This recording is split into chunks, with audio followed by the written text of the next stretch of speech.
Bend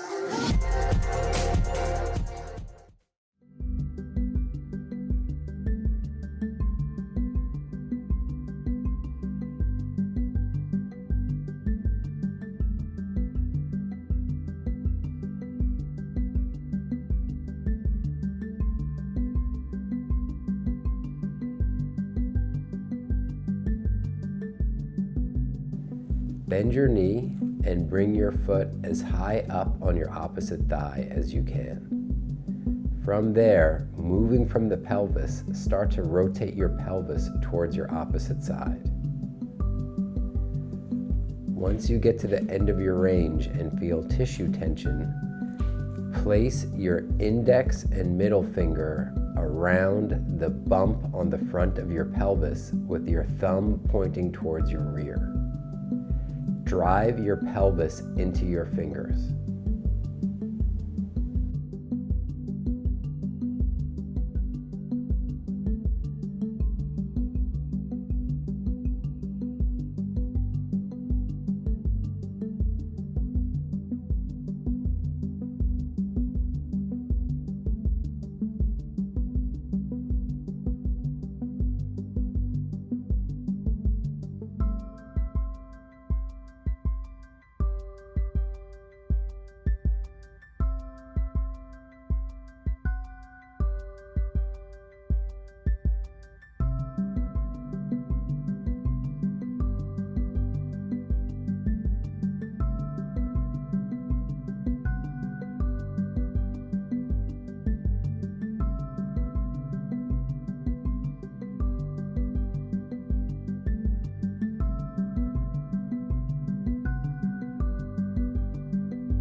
Straighten both legs, locking out the knees. Reach all the way forward. As you reach forward, bring your ankle up and your head back.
With one knee bent, straighten out your opposite leg with your knee locked. On the side of the bent leg, bring your hand underneath your lower back. On the side of the straight leg, straighten out your arm completely. Tighten your stomach and start curling your upper body up. As soon as you feel that you are pushing against the hand that is on the ground with your lower back, that is as high as you go.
Bend your knee and place your foot on the outside of your opposite leg.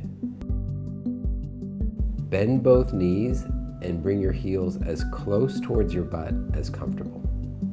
Keep both arms straight and push your arms down into the floor.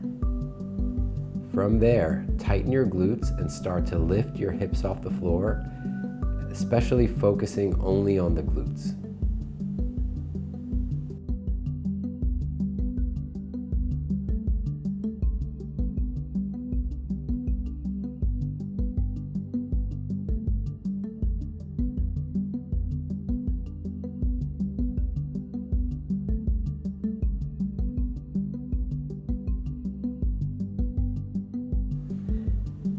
After you've completed several reps of focusing on your glutes, start lifting up even higher and try to start arching your back.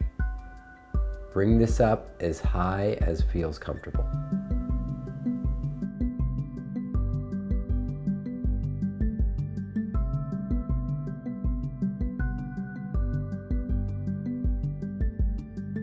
After you've done several reps of extending your hips up as high as you can and arching your back, now start to bring your heels off the ground and place your arms along the sides of your thighs and push your thighs out into your hands as you come up off the ground.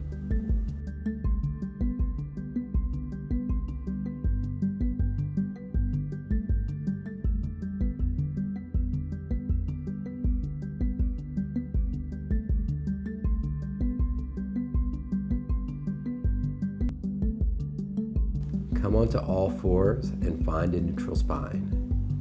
Bring one hand behind your head and extend and then flex your spine down. Try to inhale as you're extending your spine and your head comes up. Try to exhale as your head comes down and you flex your spine.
Keep both arms straight and locked at the elbows. Bring both arms as far in front of your body as you can and then bend all the way to one side. Keeping your arms shoulder width apart, push your palms into the ground and start to pull your upper body towards your hands. From there, then push your hands back into the ground and push your body back towards your feet.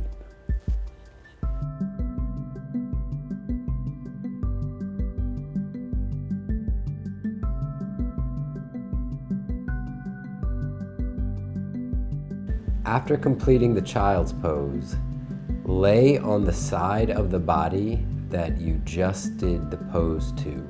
So, if you had your hands shifted towards the right side of your body while you're doing the child's pose exercise, you're going to now lay on the right side of your body with your left arm above your head.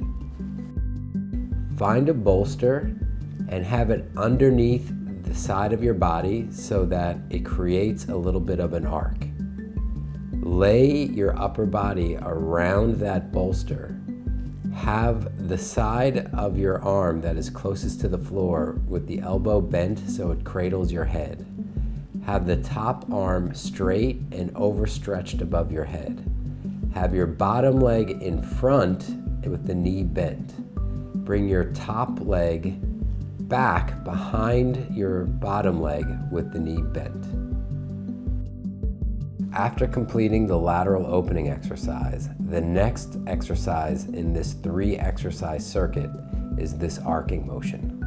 If you have just completed the lateral opening of the left side, meaning that you are laying on your right side, now you are going to perform this movement to your left side. To begin this movement, get on all fours and put your body into a neutral spine alignment.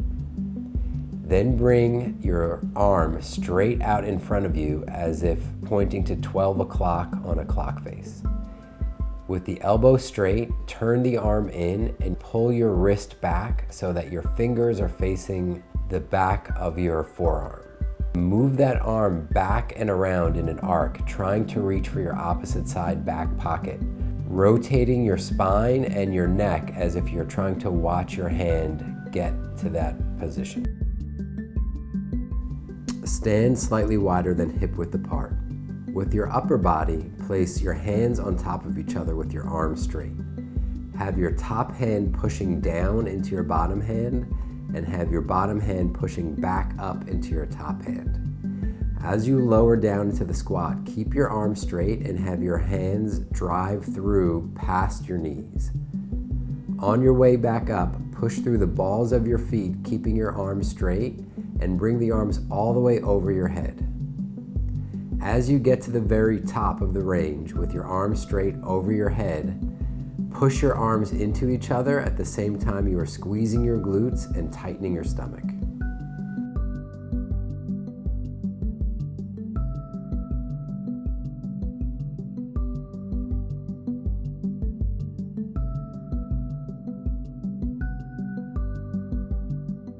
Starting with your legs together, step out wide and drop your lower body down into a squat.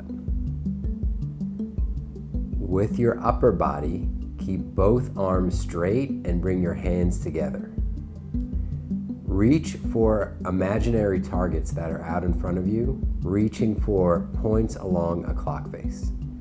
After you've done several positions, step out to the side and have your knee bent. Bend your elbow and place it on top of the bent knee. With your other arm, bend that elbow and cradle your head as you bend your body towards the side of the bent leg and arm. Hold that position for 30 seconds. Come back and then do it again.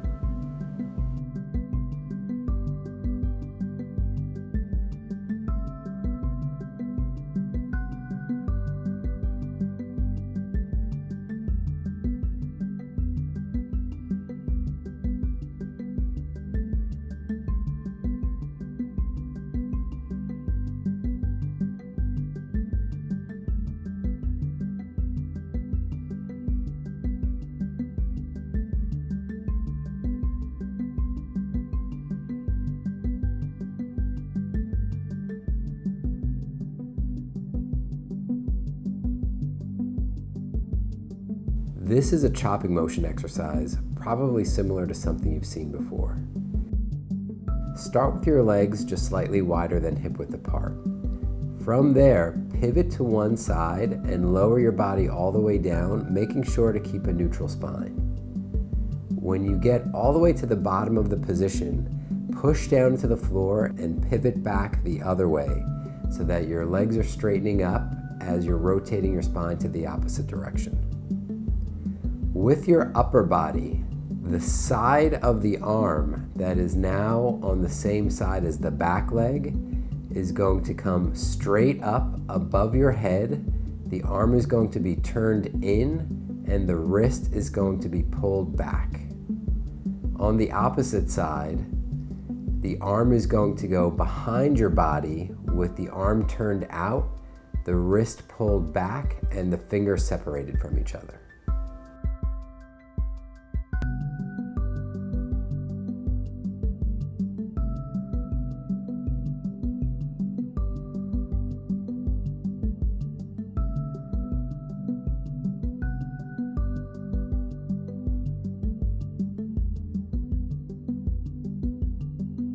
Bend your elbow so that your elbow is along your side with your palm facing up.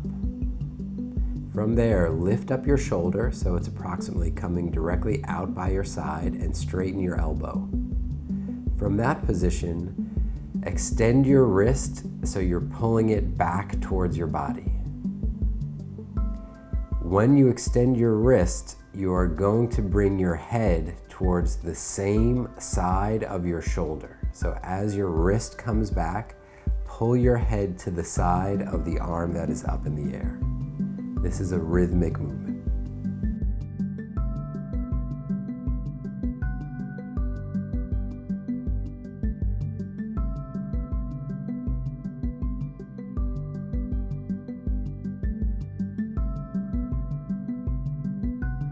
Standing slightly wider than hip width apart, have your arms down by your sides with a very slight bend in your elbow. From this position, start to lift the dumbbells mainly forward and slightly out in front of your body. As you start to get fatigued, start to bring the dumbbells a little further out and slightly less forward. As you get fatigued from that position, now pull the dumbbells mainly out and not forward.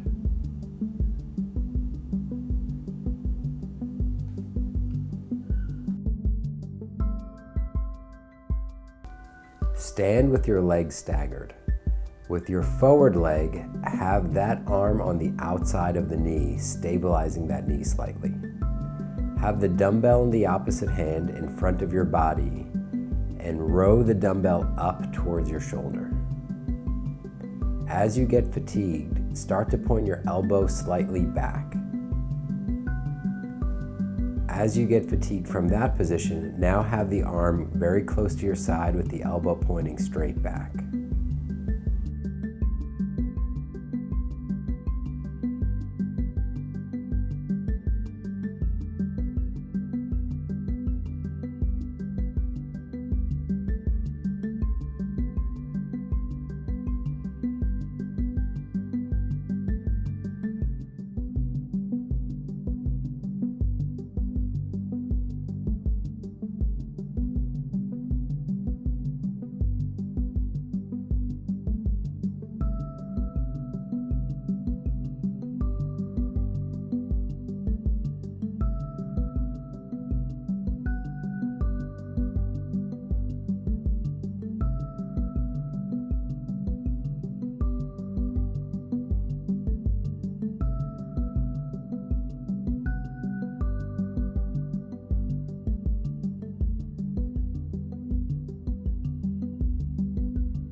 Arrange yourself into a push-up position, either with your knees off the ground or your knees on the ground and keeping a neutral spine. Lower down into a push-up, and as you push yourself up, push your shoulder blades apart as far as you can.